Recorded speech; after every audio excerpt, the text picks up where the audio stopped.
What's up, guys? We're talking a little jazz today. Today we're going to talk about an artist named Bobbi Humphrey, my first impression, her sound, and I'm going to talk a little bit about my Bobbi Humphrey collection, and I'm going to share a quick story about the purchase of one of her albums.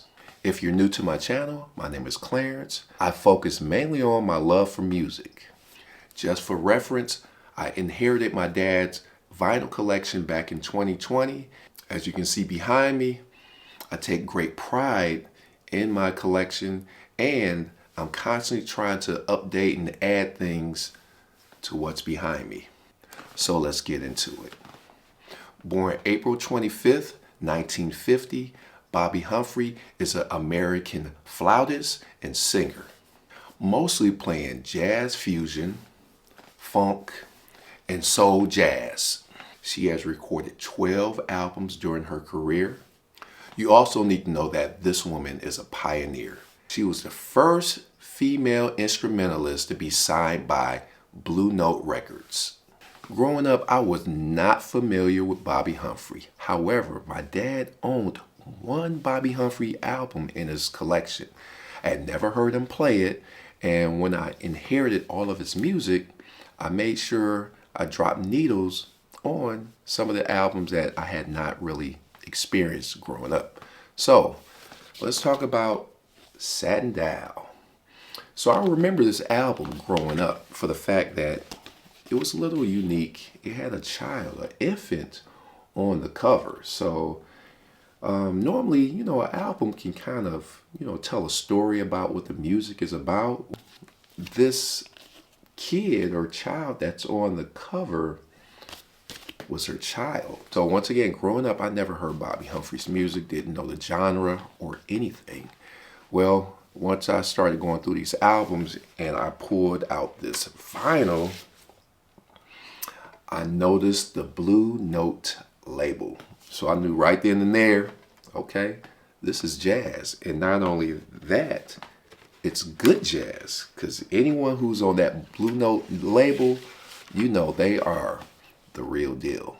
So I dropped the needle on this album and was just really pleased by the music, the jazz, the flute, along with the vocals. So from there, I decided to explore and find out more about Bobbi Humphrey. So of course, I started streaming some of her music, and one of the albums that really caught my eye was her album Blacks and Blues. There was one song called Harlem River Drive that was just amazing.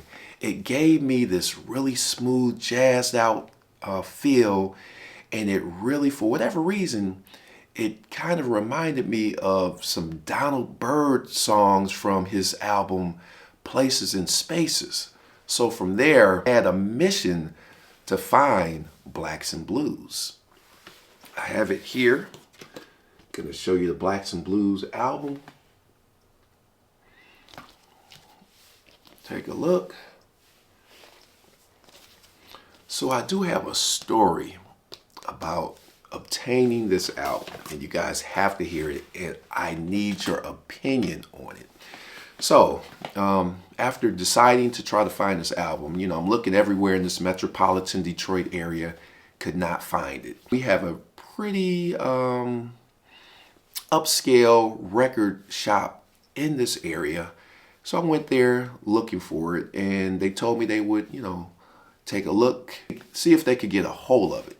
And I gave them my number, and they said if they find it, they'll give me a call. So I was excited about that, knowing that, they could probably, hopefully find it eventually. They called me up a couple weeks later, told me that they had it. I said, hey, I'm on my way. Went to pick it up, and it was an OG copy, so I was really happy about that. Wanted to kind of take a look at it before I purchased it. It's Blue Note.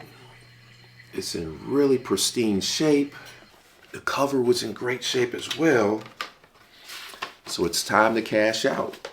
I didn't have a clue how much it was going to cost, but once they rung me out, they said $52. And at that time, I felt some sort of way. I wasn't sure if I was supposed to be paying $52 for an album. Now, I understand that nowadays albums are very expensive. You buy any new press of anything, you're paying $40 and up. But I had really been purchasing a lot of used albums, so going through bins of used record stores, you know, you're spending $10, $15 max for an album, depending on the artist. But for them to say $52, I kind of felt like they were taking advantage of me. I think they kind of price gouged me, but I had to have the album, so I bought it. But since then, I have not been back to that record store. So my question to you, what do you think? Was I price gouged? I understand that they have a business, and of course their business is to make money, but did I overpay for this album? But I must say that I love this album. It's an OG copy. I don't regret it, but I just feel like I was taken advantage of. But in the comments, I need you guys to let me know, what do you think? Let me talk about a couple more of my Bobbi Humphrey albums. I have Tailor Made. Picked this up at a different record store, $7.99. Now this is not Blue Note. This was a different label. This was an Epic label. So, you know, she had moved around a little bit. I did get a copy of Fancy Dancer, which was a re-release by Blue Note. Probably spent about 30 bucks for it. It's brand new, a re-release.